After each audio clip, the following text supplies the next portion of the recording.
認識澳門保安部隊，了解佢哋嘅職能、工作同理念，警民同心。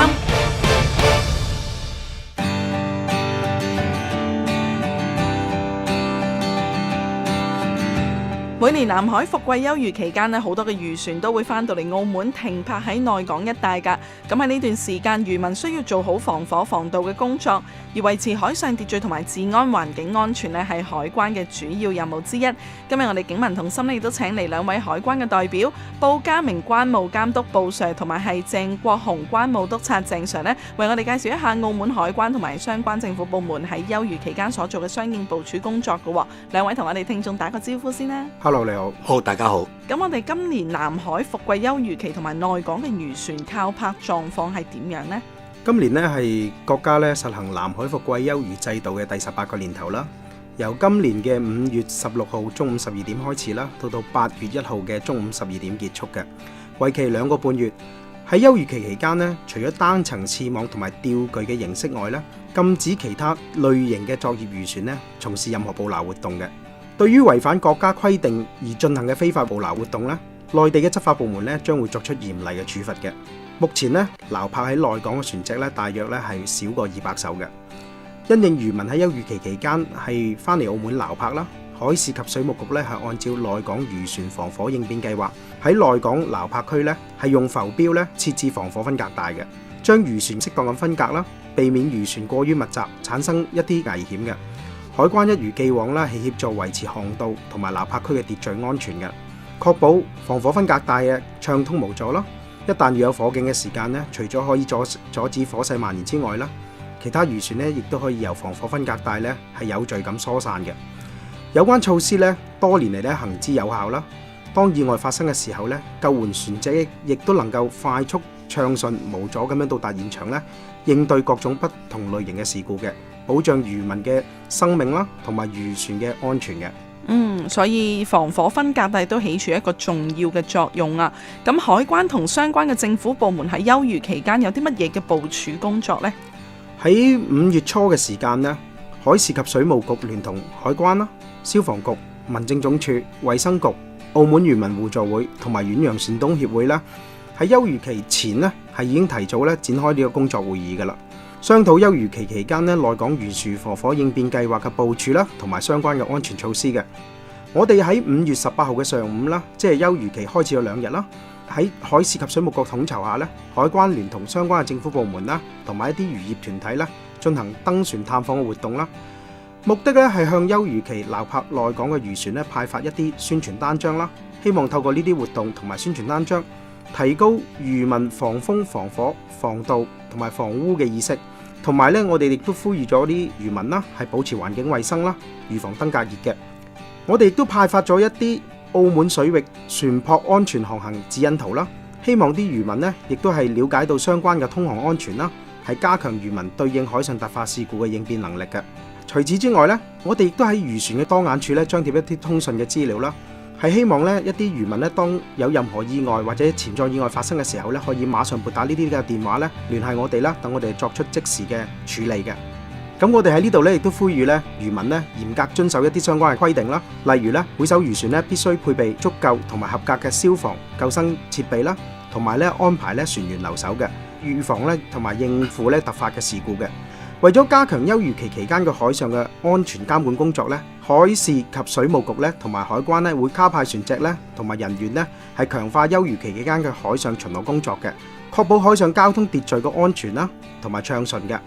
同埋咧，我哋亦都會加強監督一啲水上嘅的士啦，同埋咧就呼籲佢哋咧就係穿着救生衣啦，同埋避免超載嘅，保障乘客嘅航行嘅安全嘅。咁所以喺休漁期間呢，海關同相關嘅政府部門都有一系列嘅一啲準備同埋部署工作啦。咁亦都知道海關早前呢就同漁民互助會啦，同埋遠洋船東協會舉行咗一個防盜講座嘅。不如都請鄭 Sir 同我哋講一講呢方面嘅情況呢？好啊。喺5月16日早上，海關船隊同漁民互助會同埋遠洋船東協會呢，喺澳門漁民互助會舉行咗以防盜為主題嘅講座，向啲船民呢就講解同宣傳海上嘅防盜工作。過去啲漁船呢啲財物呢就被盜竊嘅案件時有發生㗎啦，亦多發生喺大量漁船回港盜稅同埋休漁期間。為咗加強啲漁民嘅防盜意識咧，海關特意向漁民舉辦咗呢場嘅講座。當日出席嘅講座嘅有漁民互助會嘅會員啦、遠洋船東協會嘅會員啦，同埋漁業從業員，一共有40幾人嘅。喺海關船隊指揮官講解下咧，向出席嘅人士重點講解咗有關喺海上防盜嘅知識，介紹咗常見喺海上嘅罪案啦。同時亦都向啲漁民咧建議咗相應嘅預防措施。我哋同出席嘅人士咧積極交流咗有關維護海上治安秩序嘅意見，為海上水域治安環境同航行安全創造咗有利嘅條件。咁樣聽鄭 Sir 講呢，就係時不時都會喺漁船度發現有一啲盜竊嘅情況啦。咁對於漁民嚟講，佢哋又應該點樣醒目去防止海上盜竊呢？首先要留意船隻靠泊嘅位置啦，留意岸邊同漁船之間連接嘅位置，嗰度咧就最容易咧被分子咧利用噶啦。盜竊者咧一般咧會喺岸邊進入漁船嘅，亦要留意船邊靠海嘅位置。盜竊者亦會利用其他船艇靠近，然後進入漁船。所以架喺船旁上落嘅梯級咧，建議喺唔用嘅時候咧就應該收翻起佢啦。咁至於用嚟居住嘅漁船咧，尤其需要提高防盜嘅意識嘅。留意用嚟接駁上岸嘅小艇啦，係咪穩固啦？同有冇遺漏的貴重嘅物品啊？喺小艇上邊，小艇上嘅船尾機咧就比較貴重嘅，經常咧會受到咧賊人嘅注意，所以必須將佢穩固啦同埋鎖好。如果長時間唔用嘅時候，將佢拆除同埋放置好。好多時啲賊人咧就取易不取難嘅，所以漁船上啲房間咧要閂好同埋鎖住。財物同貴重嘅物品咧，就應該放喺妥善嘅地方放好。所以喺漁民嘅生活裏面咧，都有一啲係經常會俾賊人睇中嘅一啲物品咯。咁講到咧，漁船上面仲會有好多嘅設備啦，同埋一啲嘅捕魚工具。咁喺呢啲方面，佢哋又應該點樣做好準備呢？一般漁船上咧都會有好多嘅設備嘅捕魚嘅工具啦。喺甲板上邊咧，呢啲設備咧係固定咗喺個船上邊嘅。但係因為工作嘅需要咧，除咗上述固定咗嘅設備外咧，好多工具咧都係需要搬嚟搬去嘅，方便隨時可以使用。例如好似繩纜啦、漁網啦、抽水泵啦，同一啲小型嘅發電機。呢啲物品咧，通常咧都會成為賊人盜竊嘅首選對象。一旦有機可乘，啲賊人就好容易、好輕易同埋好快咁就將你啲嘢搬走噶啦。所以啲賊人一般咧都會喺夜間同埋凌晨嘅時分咧嚟作案嘅。趁船上嘅船主同埋一啲船員瞓緊覺嘅時候，又或者佢哋唔喺船上嘅時候，啲賊人咧就會進入個船度進行盜竊噶啦。所以最緊要都係將自己嘅物品放好同鎖好啦，就會比較安全啲。咁喺聞說咧，近來喺漁船上咧都會發生一啲比較特別嘅失竊案件啊，就係神台失竊案。其實呢方面又係點嘅呢？講起呢一個失竊案咧，其實根據傳統嘅習俗咧，漁船上邊咧會有神台，愛嚟供奉媽祖嘅。咁佢哋咧都深信咧，佢哋會帶嚟平安啦。有啲漁民甚至會放一啲貴重嘅物品或者一啲錢喺個神台上邊嘅。咁最後俾啲賊人偷晒啦。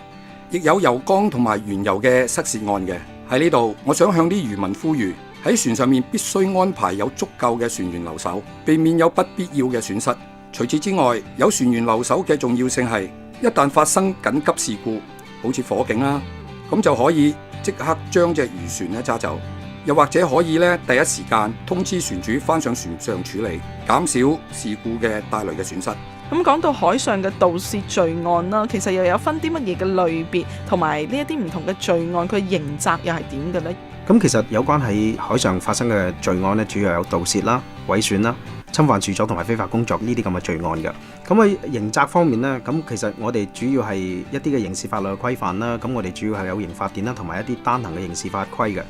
我哋睇睇盜竊罪啦，最高咧係處咧3年嘅徒刑啦，同埋科處罰金嘅。咁如果係啲加重盜竊罪嘅情況咧，邊啲係加重盜竊罪呢？咁譬如盜竊超過3萬元嘅財物啦，或者進入漁船嘅時候係強行進入啦，我哋俗稱爆格啦。咁或者係嗰個盜竊者係以盜竊為生嘅，咁我哋亦都會處以最高5年嘅徒刑啦，或者科處600日嘅罰金嘅。甚至乎有啲情況更加嚴重嘅，譬如盜竊嘅價值咧係超過15萬元啦，或者佢使用一啲武器啊，或者使用一啲工具啊，例如一啲百合匙啊咁樣啦。咁咁咧呢啲咁嘅情況咧就可以判處咧最高咧係處以2年至10年嘅徒刑㗎，最嚴重。所以盜竊罪就有分幾種唔同嘅類別。冇錯啦，我哋根據嘅最簡單，我哋根據嘅價值可以衡量得到啦。咁另外咧有啲情況咧，譬如有啲賊人喺盜竊期間嘅，可能佢自己心虛啊，佢只係整爛咗一啲嘢而進行唔到盜竊嘅，咁毀損罪。咁我哋最高咧係科處咧係3年嘅徒刑啦，或者係科處罰金嘅。有好多情況，譬如啲賊人咧聽到少少聲啊，佢就會好驚咁就咁走咗去，即係整爛咗呢啲嘢，咁啊就有呢個情況啦。咁又有啲情況咧，有啲我哋叫俗稱叫住家艇嘅，咁有啲係啦，佢漁民咧係喺船上生活嘅。咁有啲情況佢哋進行盜竊期間，佢又冇整爛嘢，但係又做唔到盜竊喎，但係咧佢又俾人哋捉住咗，咁佢已經進入咗你嘅屋企範圍啦。咁亦都喺漁船上，亦都係你嘅屋企，咁亦都係侵犯住所嘅其中一種情況嚟嘅。咁佢最高咧係科處1年嘅徒刑咧，或科處最高240日嘅罰金嘅喺呢種情況下。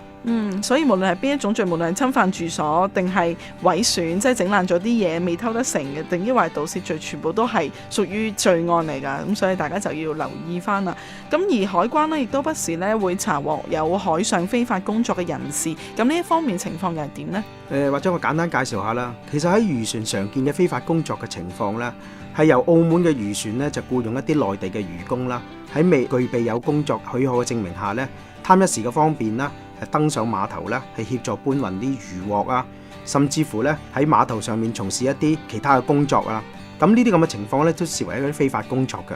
當然啦，非法工作佢有一部分咧就係行政嘅處罰咧，有一部分係刑事嘅處罰嘅。當然啦，如果我哋